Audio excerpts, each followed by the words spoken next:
Assalamualaikum warahmatullahi wabarakatuh. Perkenalkan, nama saya Silvina Dwi Apriani. Di sini saya ingin menjelaskan mendorong inovasi layanan strategi untuk pertumbuhan.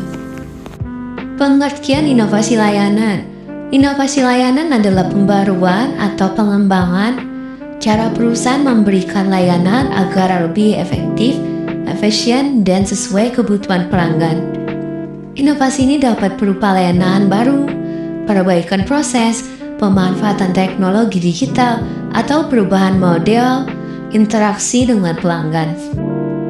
Pentingnya inovasi layanan penting karena mampu meningkatkan kepuasan pelanggan. Ketika pelanggan merasa pelayanan lebih cepat, mudah, dan sesuai harapan, maka peluang mereka untuk kembali menggunakan layanan perusahaan juga semakin besar.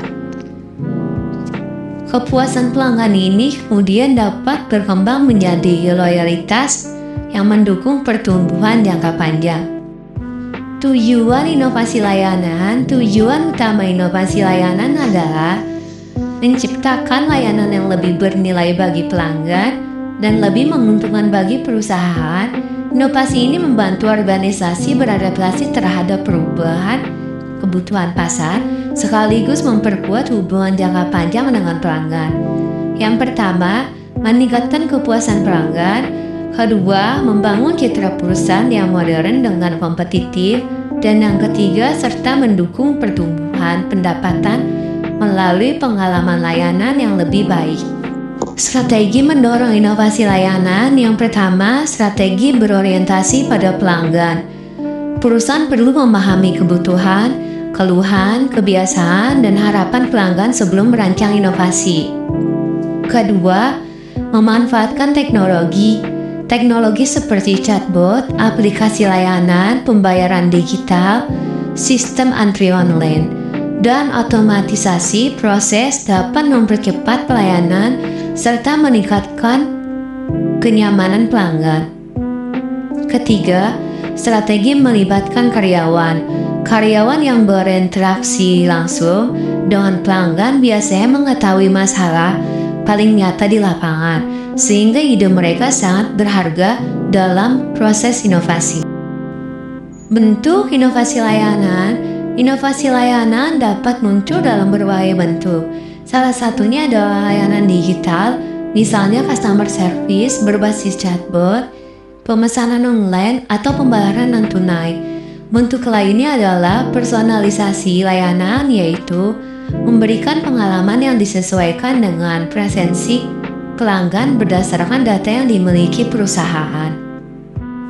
Contoh penerapan inovasi layanan sangat mudah ditemukan dalam berbagai sektor pada bisnis retail atau jasa. Perusahaan dapat menyediakan pemesanan online, pelacakan status layanan, dan notifikasi otomatis kepada pelanggan. Pada layanan publik, inovasi dapat berupa antrian digital, layanan berbasis aplikasi, atau integrasi data untuk mempermudah akses masyarakat. Dari awal yang sederhana hingga cakrawala yang menjulang tinggi, perjalanan Indonesia menginginkan kemajuan tanpa henti. Indonesia bukan hanya masa lalu yang hebat, tapi juga masa depan yang gemilang.